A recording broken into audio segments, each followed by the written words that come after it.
Hey guys, Fix It John here. I want to show off my DeWalt laser level. Let me open it up here. This is what you get right there. I had it for about a week, maybe 2 weeks, and it just quit working. Called DeWalt and they said take it down to a service center, and then the service center was like, that can't be fixed, sir. So we called DeWalt and told them that it couldn't be fixed, and they said, well, you got to take it down, and if it costs any money that we don't fix, you'll have to pay for it. So in the garbage it went. I only bought it because it was recommended on YouTube.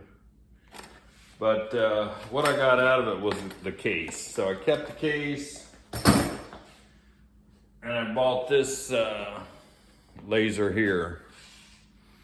And it on Amazon. It's an Amazon Choice. So I try to either buy used in Amazon Choice or Amazon Choice because they do a pretty good job. But Hoopar, I guess that's where it's from.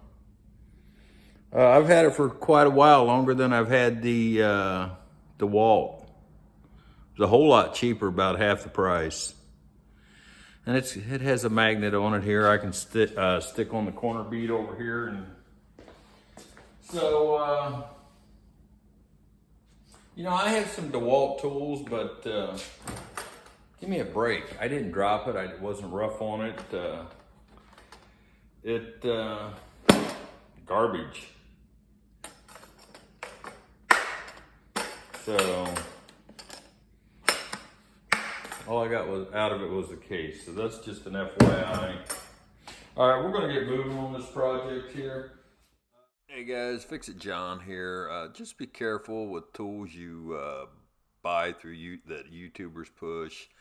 Some of it's junk, and sometimes they're pushing the product because the commission is higher. I'm not doing that. If I recommend or tag something you guys might see on my channel, it's because I've used it, or I trust the seller and the product, not just the payout. I bought a laser line level after a couple big YouTubers recommended it, and mine was a dud. So do your own research and check out for yourself.